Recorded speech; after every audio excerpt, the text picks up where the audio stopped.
Good morning and welcome to your Farm and Home Show. I'm Kristi Shive, and this morning we're visiting with Kristin Hildabrand. She's Warren County's Extension Agent for Horticulture. Kristin, today you are making a smoothie bowl for us. Yeah, so Smoothie Bowl is probably trending. I see it a lot more in some of my social media sites that I visit, but it's a little bit thicker consistency. And so, you know, if you want to have something a little bit different, or say you want to have something fun with the kids to do, I feel like this would fit perfectly into that. So this is a really good, easy recipe.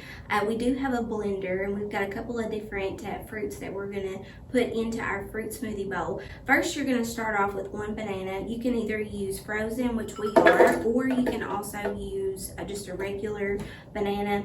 You probably want to run it over cool running water if you decide to do that. I love using frozen fruit in smoothies because it takes the place of the ice, so Yes. it just makes it nice and refreshing. Yes, I love that. And then we also have a cup of mango chunks, so we're going to drop that into our blender here.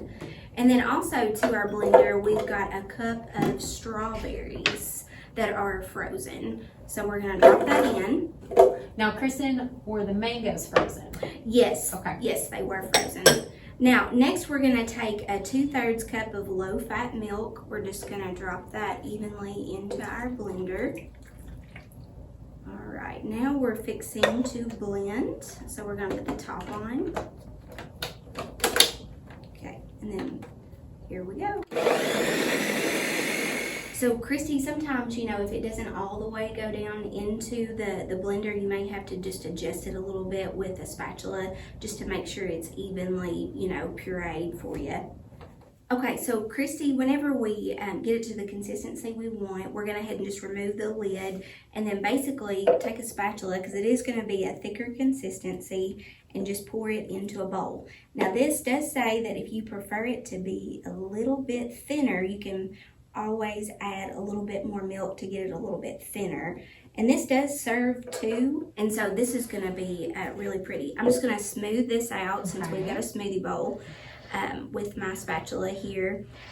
Now Kristi, once we get this kind of evenly smooth in our bowl, then here comes the real fun part. This is where you can get your kids involved. So we've got a couple of different toppings, and basically you can use whatever toppings you want to. So we've got strawberries, some blueberries, and some raspberries, as well as some granola, and then we also got some chia seeds. So if you kind of want to, you know, do it in sections, it would be really pretty. And this is the part where, you know, presentation is really everything.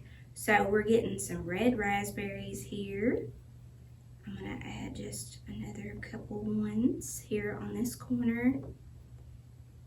And then to break it up just a little bit, I'm going to take some of my granola and just place it in the middle. You don't really have to have a lot. Like I said, just whatever is bringing out your creative juices. And then I'm going to take some blueberries here. A lot of color in this, Kristin, and we know that we eat with our eyes. So anytime that we can make something look more appealing, that's going to bring us some extra satisfaction. Yeah, and you know, if the kids are in the kitchen, they're probably going to eat one or two. That's okay. So we'd rather them kind of enjoy their experience in the kitchen as well and feel welcome. So what we're going to do is we're going to take just a little bit of this chia seed and just kind of sprinkle it right here against that. And then lastly, I've got some pretty strawberries that I've cut up ahead of time just to add into it.